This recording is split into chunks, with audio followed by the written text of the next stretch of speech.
Alright guys, welcome back. We got another episode of the Subscriber Dynasty, episode 166. That was a different intro than I usually do. That was weird. I'm not going to lie. Looking at the stats, we're still doing pretty good. Our rushing offense not doing so great, but hey, we'll hopefully get that taken care of against a team that's the bottom of the other half of the conference, so that's going to be good for us. We still got our quarterback injured one more week. Hopefully we'll get him back next week. I'm hoping. The backup's not doing bad. I mean, he's a better overall quarterback, but he's not my style of quarterback. But they get the ball, start the game. I elected to kick it, and they just drove right down the field. 3rd and 1. It's a nice little 23-yard gain. 1st and goal, and he had a pick of his receivers and found the guy for the touchdown. Guyton for the touchdown. Yeah. So they end up taking the lead 7-0. Handed off to little Richard on my little Richard on my little triple option I like to run. A couple plays later, drop back the pass and just throw it up deep. And oh my gosh, McCutcheon with a pretty catch to tie up the game 7-7. And now that I got my ESPN thing that shows up, I don't know what happened, but the first quarter disappeared. Showed up second quarter. I kicked the field goal, whatever. I got close enough, couldn't do anything out of it. Hit a nice little out route on a play action. Sets up the touchdown run on the read option for my quarterback. And gives us the lead 17, or extends the lead 17-7. 2nd and 5, drop back the pass. Ballage makes a good catch. Nice little animation as he holds onto it, going to the ground. And then give it to Richard, and he gets blasted in the end zone. But we just keep piling on 24-7. Looking pretty good. 2nd and 1 now. Hand off up the middle, little read option. And Richard makes a nice little play once again. Rush for 100 yards in the second quarter. Not doing too bad. Read option once again on the goal line because it's pretty much money. Might as well do it, right? Quarterback gets another touchdown. We go up 31-7. But they're not giving up. Minute and a half left in the second quarter. And, ooh, I thought the safety was going to pick it. But he didn't. It almost screwed me out of a tackle there. But it worked out pretty good. They ended up getting the first down. 1st and goal. I couldn't stop him. Justin Jackson takes the ball for the touchdown. They get the 2-point conversion, so the ensuing kickoff, I'm like, I'll bring it out, why not? Make a couple of moves. Oh, that guy got taken out by his own teammate. Just juked the computer. And I was kind of running toward the inside on purpose just in case this guy's going to try to catch me, which he's too slow to. And we return a kick at John Bonds, my safety. Yes, sir. He finally got one. And I think that might be his 2nd of the year. It's nice to have a return guy that's going to be pretty good. Looking at the stats, we're doing pretty good. I mean, 277 yards to their 196. I cannot stop their passing game. There's no way, no how. I don't know what my problem is, but I'm not stopping their passing game. So it's doing kickoff to start the 3rd quarter. I'm like, ooh, get a good block right there, and throw a guy on the ground, break a tackle. It's like, yeah, we got this. Not quite. And on this play, he breaks his ankle. He's out for 7 weeks. So there goes my starting safety. He's out for 7 weeks. Not good. Richard gets the ball, puts us up real good field position, and we end up getting the receiver on the read option, or like a wide receiver motion option. We extend their lead 45-15. They're not giving up though. 3rd quarter, they still got plenty of time. Nice little over the middle pass route. Nice little pass, and then I just can't stop the passing game, man. My safety guy injuries on the backup had to come in. He's not as bad, but he's still not good. So we get the ball now, 2nd and 4. A little read option once again works out great. And sometime between then, or the time Bonds got injured and now Richard got injured, he's out for the rest of the season. A torn shoulder. I don't know what a torn shoulder means. I can understand a ligament, but I don't understand how you can tear your shoulder. But he's done. So now it's just a Jennings show. So I did a little screen pass, but I didn't even think about throwing the screen. I had no opportunity to throw the screen. And I just keep pushing Jackson into the end zone. He was tearing me up all game long. Look at the stats. The quarterback's got almost 400 yards passing, 4 touchdowns. How do you like this triple option? I'll take a glitch for all I can. The quarterback goes in. I pitched it. The guy was standing there. He caught it in his right arm with his back turned to the quarterback. Makes a couple of plays, and we get the touchdown. Rush for 2,000 yards on the season. We still have, I think, 2 games left. Maybe just 1 game. I think we're almost done, actually, with the regular season. And I got a home game, and I still have Arizona to play. But they were not giving up. They continued to push it and push it and push it to 62-36. I'm like, all right, you want to score? I'll do my best to score too. 30 seconds left, why not? 2nd goal, drop back the pass. Dump it off to Green, who got a rushing and receiving touchdown. I mean, I throw it like 1 or 2 people for the most part, but every now and then I'll distribute it when necessary. Looking at the player of the game, it's my quarterback once again. He's filled the void, 22 for 27, 278, 9 carries, 20 yards, and 5 total touchdowns. He's done a great job for me.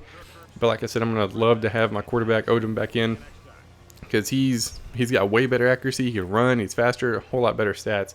So I'm looking forward to having that. All the games that are ranked, everybody won except for the Stanford because they lost. But looking at the stats, they had 466 yards. But look at that even. I actually had more rushing yards and passing yards for the first time probably all season. He was pretty good. Defensively, Luke got a pick finally. It's nice to see. Offensively, Gillum, of course, had a pretty good game. Very good, even though I lost 2 key players of my team. So it's going to be interesting to see how next week goes. But we'll find out next week. Let's get back to where everybody else did this week, and we'll be right back. All right, let's get done showing the highlights from the game against Oregon State. I don't know what my deal was. I could not stop their passing game, man. I was bringing blitzes, seeing if I could get to the quarterback faster. Nothing. I was doing man. I was doing zone. Like cover 3, cover 2, cover 4. It was like, no, not going to happen. I even had like a cover 1 with a spy just in case. Keep somebody over the middle. It just wasn't working out for me. Then I lost my starting safety for 7 weeks and my return guy. So he's done for the rest of the season. And then I lost my starting running back for the rest of the season. On top of my starting quarterback being injured for at least another week. So it's going to be a fun end of the season going against Arizona here pretty quick without 2 of my star players on my team. Yeah, it's going to be fun. But let's see how everybody else did this week. We had Penn State ends up winning 56-38. Nebraska wins 75-24. Missouri had a bye week. Iowa ends up winning 35-28. Boise State wins 70-28. Louisville wins 50-31. West Virginia wins 99-28, putting the boots to them. K-State ends up winning 36-15. NC State ended up not getting his game in, and I'm not going to hold it against him. He did say he was going to play his game, but I totally spaced whenever I advanced it this past weekend and gave everybody the 3 days that it was the 4th of July, and not everybody would be in town for the 4th of July. It was one of the few weekends I actually didn't have anything going on.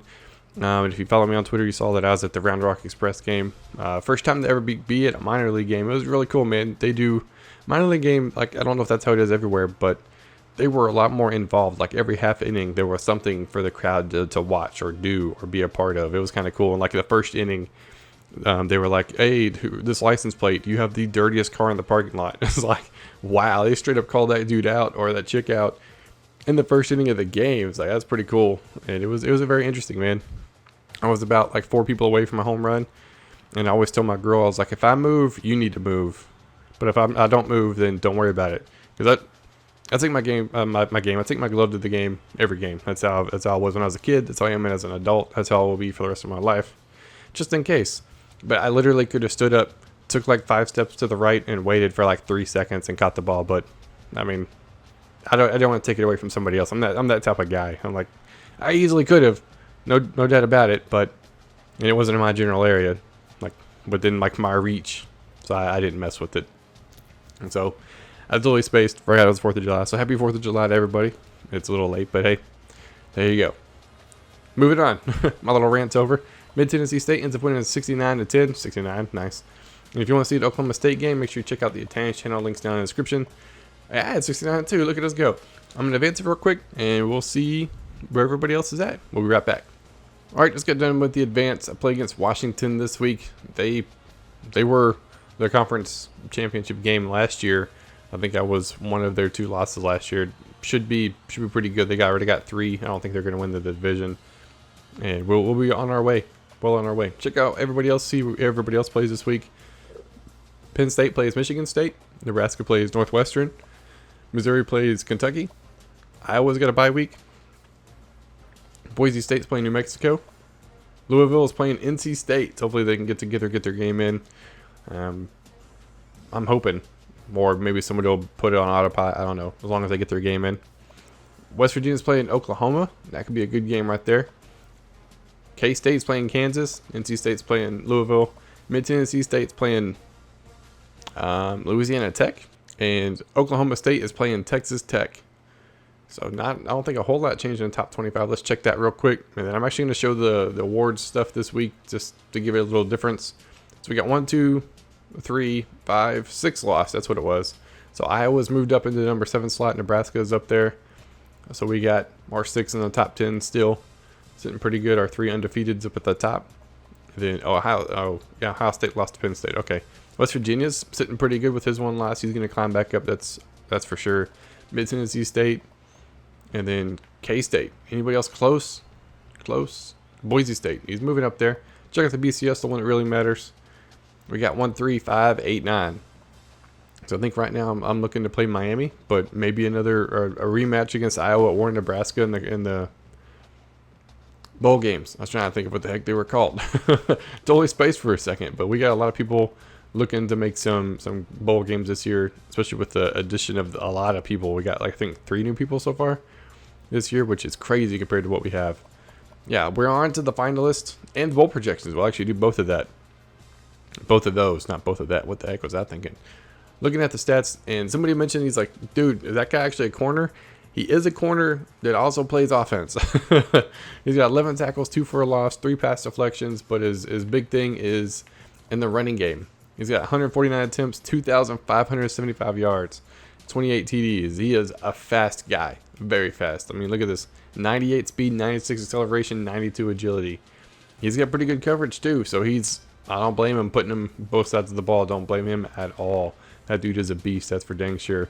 Especially since Penn State's losing his stud, who's won it the past couple of years. He's a senior this year, so a lot of these guys have got a long ways to go. But looking at, like, that's all users right there.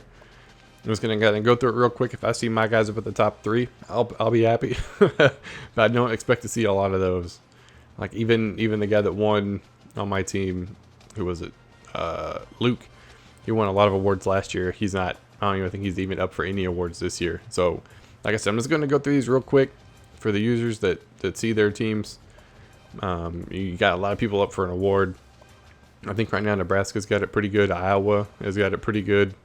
Especially the offensive line. Dadgum, tearing it up. Missouri's got it pretty good. Penn State. But I think everybody's got at least somebody up at the top. Oklahoma State, there you go. He's got his corner up there. Goodman. Groza, that's the only thing that we don't have somebody on top of, and that's my kicker, who is 12 for 12, 71. That's all I'm saying. I should be ahead of Bama, but hey, whatever game. The guy, we even got a punter. The best returner, yeah, I was about to say, his return is freaking legit. Like, I just want to check the stats real quick for my Bond since he's out. He's got 3 touchdowns. I have 2. Yeah, but he's done the rest of the year. Nothing for me. But that's the award winners, or award finalists, not the award winners. We won't find that out for a little bit longer. Check out the bowl projections, see where everybody's predicted to play currently. But there will be some changes. Is going to happen in the top 10 for dang sure. But let's see if I can remember everybody, especially since the addition of new teams and the dropout of old teams. It's going to be very interesting to see who I forget. We have Louisville in California. There we go. And then we have Alabama, Nebraska, Mid-Tennessee State, West Virginia. Oh, snap. That could be a good game. Iowa and Oregon, Arizona State, Miami, Oklahoma State, Texas A&M, Auburn, K-State, and then Missouri, Penn State right now. I think that's 9. If I missed anybody, I'm sorry. Like I said, everybody's pretty much been taken in the Dynasty at one point, or a lot of the teams. Not every. I'd say probably a third of the teams, maybe even a quarter of the teams have been taken at one point in the Dynasty. But we're moving right along, man. We're doing pretty good. Already in week 13, I have this week. Next week I play Arizona. Week 15, I have a bye week, and that's it till the conference championship game, which I'm pretty much a shoe-in to win, or to play in, not win, unless something happens in these 2 weeks. But next week I'll show the conference standings once again before week 15, because I think only like 3 people play week 15. But as of right now, we are done. We are into week 13, moving along, doing pretty good, and looking forward to see how this next week goes. But as of right now, that's going to be it for this episode. I hope you guys enjoyed, and I will see y'all next time.